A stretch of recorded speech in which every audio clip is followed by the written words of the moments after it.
뉴스 브리핑 시작합니다. 서울시장 보궐선거에서 때 아닌 생태탕 공방이 벌어지고 있습니다. 더불어민주당 박영선 후보 측은 국민의힘 오세훈 후보가 셀프 보상을 받았다고 주장하고 있는데요.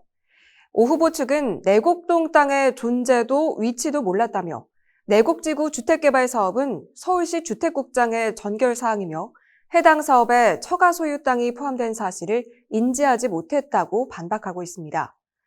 이런 가운데 생태탕집 방문으로 사건의 초점이 옮겨간 이유는 16년 전인 2005년 국회의원 신분이었던 오 후보가 장인과 함께 내곡동 땅을 방문했다는 주장이 등장했기 때문입니다. 지난달 29일 오 후보의 처가 소유의 내곡동 땅을 경작했다는 김모 씨가 TBS 라디오 김호준의 뉴스공장에 출연해 어느 날 오 후보가 장인 등과 함께 와서 측량 현장에 입회했고 김 씨가 측량을 위해 직접 말뚝을 박아줬으며 측량이 끝난 후 오 후보와 오 후보의 장인과 함께 차를 타고 생태탕을 먹었다고 주장했습니다. 지난 2일에는 생태탕집 주인 황모 씨와 그 아들 A 씨가 뉴스공장에 출연해 오 후보가 왔다며 잘생겨서 눈에 띄었다고 주장했습니다. A 씨는 반듯하게 하얀 면바지에 신발이 캐주얼 로퍼, 상당히 멋진 구두였다. 페라가모라고 말을 하기도 했는데요.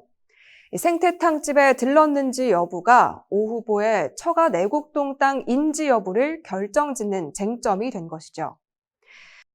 생태탕집 주인 황 씨는 뉴스공장에 출연하기 전인 지난달 29일 황 씨와 통화한 녹취가 공개되면서 상황이 뒤바뀌었습니다. 일요시사 보도에 따르면 일요시사 기자가 황 씨에게 오 후보를 본 적이 있느냐고 묻자 황 씨는 그건 모르죠. 오래전이라고 답했습니다.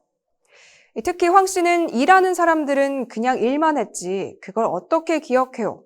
설령 그분이 제가 오세훈입니다라고 인사했으면 모르지만 오셔서 식사만 하고 가시는데 종업원들이 기억을 하겠어요? 라고 말을 하기도 했습니다. 일요시사 기자가 당시 근무했던 종업원들을 취재하고 싶다고 요청하자 황 씨는 일하는 사람들은 더 모르죠. 내가 중국 사람들을 많이 썼다고 했습니다. 그러면서 종업원들은 대부분 중국 사람을 썼고 중국 사람들은 기억을 잘 안 해요. 자기들 일만 하지 사장님이라 해도 신경을 안 쓰죠 라고도 말했습니다. 황 씨는 전화통화 말미에 내가 오신지 알면 대답을 해주는데 저는 주방에서 일했고 대부분 중국 사람들이 홀에서 일했기 때문에 그 사람들은 그냥 일만 하는 거지 누가 왔다 신경을 쓰겠느냐고 재차 말했습니다. 일요시사 보도가 일파만파로 퍼지자 A씨가 뉴스공장에 다시 출연해 국민의힘 측에서 생떼탕이다 등의 말을 하는 걸 보고 상당히 기분 나빴다며 저희는 있는 얘기를 드린 거다. 근데 어머니가 공격을 받는 상황이 되니까 너무 화가 난다고 말했습니다. 다만 A씨는 5일 기자회견을 하겠다고 했다가 돌연 취소했습니다. 국민의힘이 압박하고 악성 댓글에 시달리며 해코지를 당할까 봐 A씨가 너무 힘들어한다는 이유에서입니다. A씨는 16년 전에 오 후보가 누군지도 몰랐고 얼굴에 선글라스를 끼고 있어서 얼굴도 기억나지 않는다며 최근에 어머니와 통화하면서 백바지, 선글라스 차림의 사람이 오 후보였다는 걸 알게 됐다고 한 발 물러선 상태입니다. 박영선 후보 캠프 전략기획본부장을 맡고 있는 진성준 더불어민주당 의원은 A씨를 의인이라고 칭하며 그에 대한 경호 대책이 필요하다고 주장하고 있습니다. 반면 국민의힘 주호영 원내대표는 민주당은 의인을 너무 쉽게 써서 의인들을 욕보이고 있다고 반박했습니다.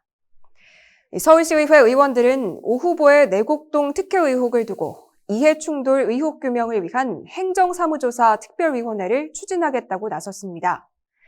서울시의회는 재적의원 106명 가운데 101명이 더불어민주당 소속입니다. 이에 대해 진중권 전 동양대 교수는 최후의 발악이라고 꼬집었습니다. 진 전 교수는 서울시 의원들 교체의 필요성을 온몸으로 증명하는 중이라며 시정을 선거운동의 무기로 활용하고 앉아있으니 한심한 일이라고 비판했습니다. 다음 뉴스입니다. 노무현 재단이 노무현 정신을 계승하는 공간을 만든다며 노무현 시민센터를 건립하고 있다는 얘기 다들 들어보셨을 겁니다. 그런데 노무현 재단이 건축에 필요한 충분한 재정을 보유하고 있음에도 시민들에게 특별 모금을 유도하고 있어 눈살을 찌푸리게 하고 있습니다. 뉴스플로우 보도에 따르면 지난달 노무현 재단 후원 회원인 A씨는 노무현 시민센터 터파기 공사와 기초공사가 완료됐다는 소식을 담은 문자 메시지를 받았습니다. 이 문자 메시지에는 노무현 시민센터 한 번 더 후원하기 링크도 함께 첨부되어 있었다고 하는데요. A씨는 이 문자 메시지를 받고 굉장히 불쾌한 마음이 들었다고 합니다. A씨가 기억하는 노무현 대통령은 서민적이고 소박한 사람이었고 유서에도 비석 하나만 세우라고 했는데 수백억 원을 들여 화려하게 설계된 노무현 시민센터를 짓는 게 노무현 정신에 어울리는 일이 아니라는 생각이 들었기 때문이었다고 합니다.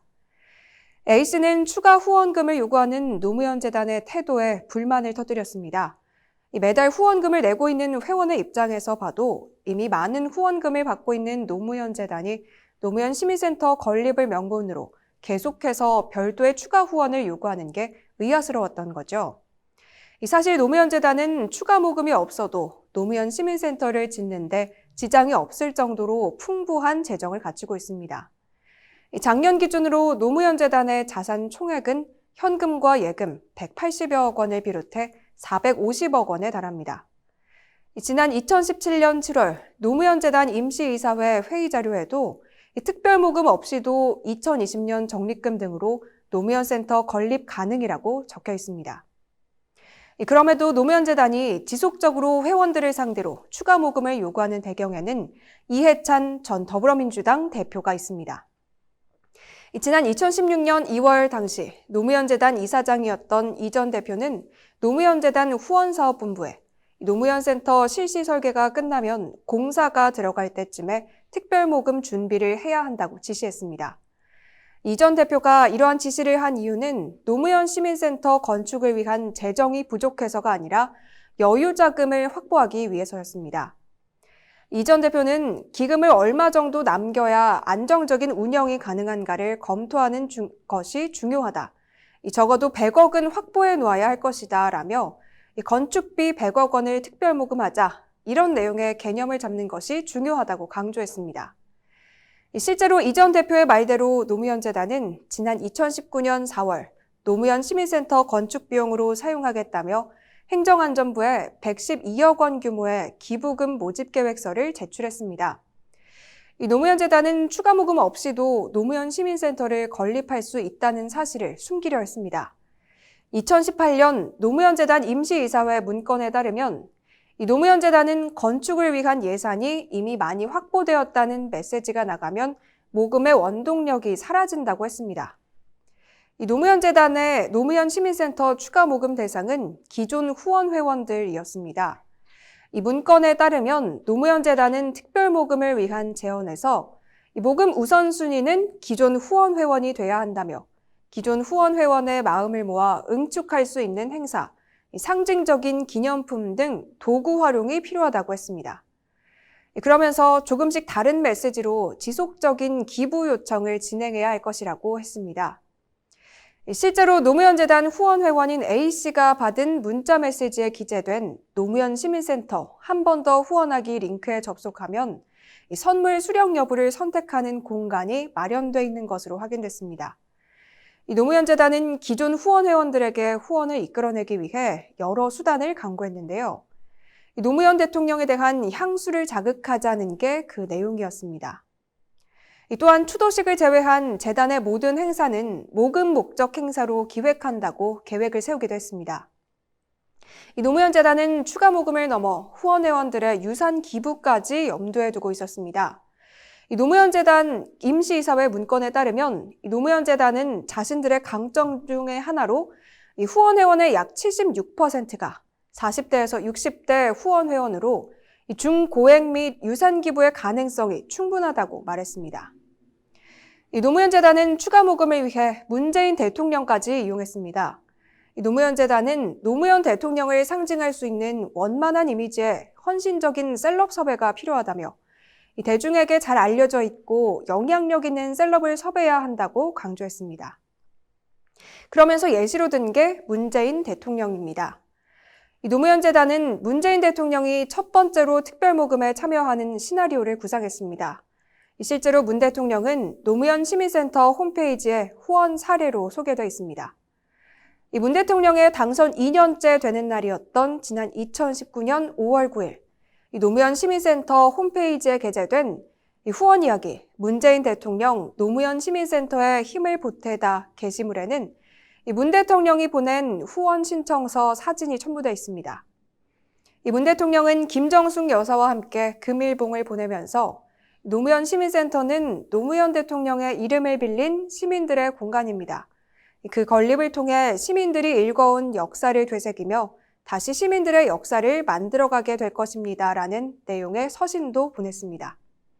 사실 노무현 재단은 대통령을 기념하고 추모한다는 취지와 맞지 않게 정치화되어 있다는 비판을 받는 게 어제 오늘의 일은 아닙니다.